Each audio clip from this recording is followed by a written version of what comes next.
प्रश्न नंबर 4 का अथवा है, मॉडल नंबर 3 है।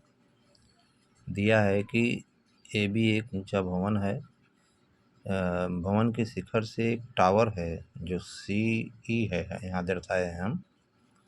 टावर के शिखर का उन्नयन कोण 60 अंश है और फिर इसी शिखर से टावर के पाद का उन्नयन कोण 45 अंश है। तो 45 अंश मैंने कर दिया। तो ये ऊंचा भवन है AB, तो AB बराबर -CD, ये 7 मीटर यहाँ लिख दिया है।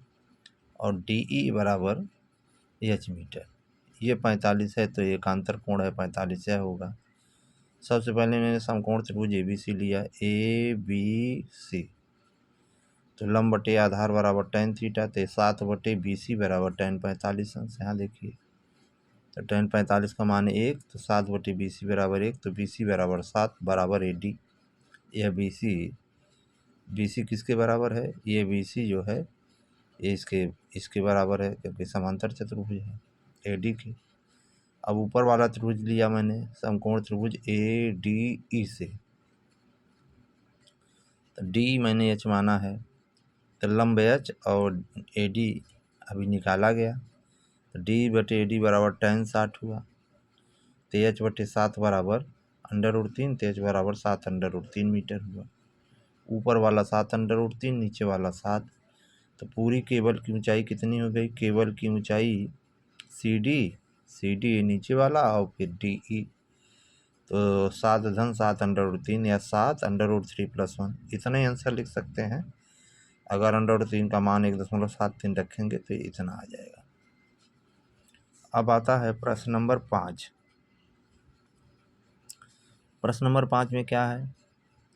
एक 60 सेंटीमीटर त्रिज्या वाला एक अर्धगोला है, उस पर 120 सेंटीमीटर ऊंचाई है। ऊंचाई 120 सेंटीमीटर वाला और त्रिज्या 60 सेंटीमीटर वाला एक शंकु अध्यारोपित है।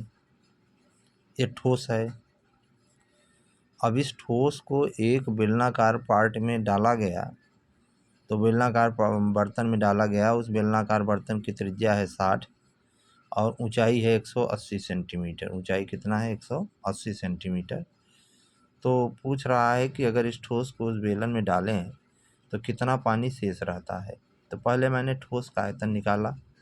देखिए, अर्धगोले की त्रिज्या 60 है, शंकु की त्रिज्या 60 है, शंकु की ऊंचाई 120 है, बेलन की ऊंचाई 180 है और त्रिज्या है 60। तो पहले मैंने ठोस का आयतन निकाला।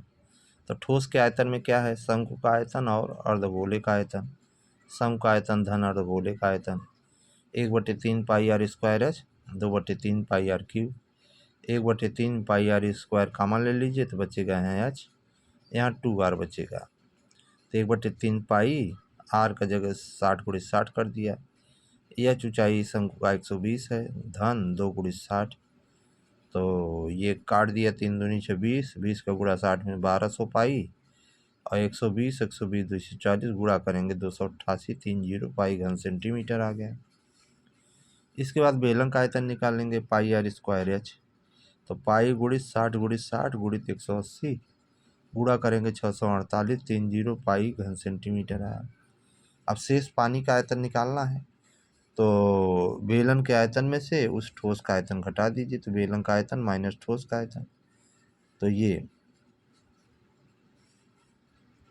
6,48,000 पाई और ये 2,88,000 पाई घन सेंटीमीटर घटाया, इतना घन सेंटीमीटर आया, इतना पाई घन सेंटीमीटर आया। पाई का मान रख दीजिए घन सेंटीमीटर में, तो ये दशमलव में आएगा।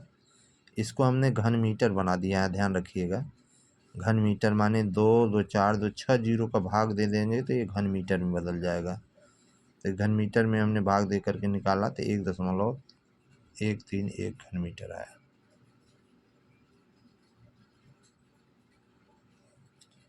ये दोनों सवाल देख लीजिए।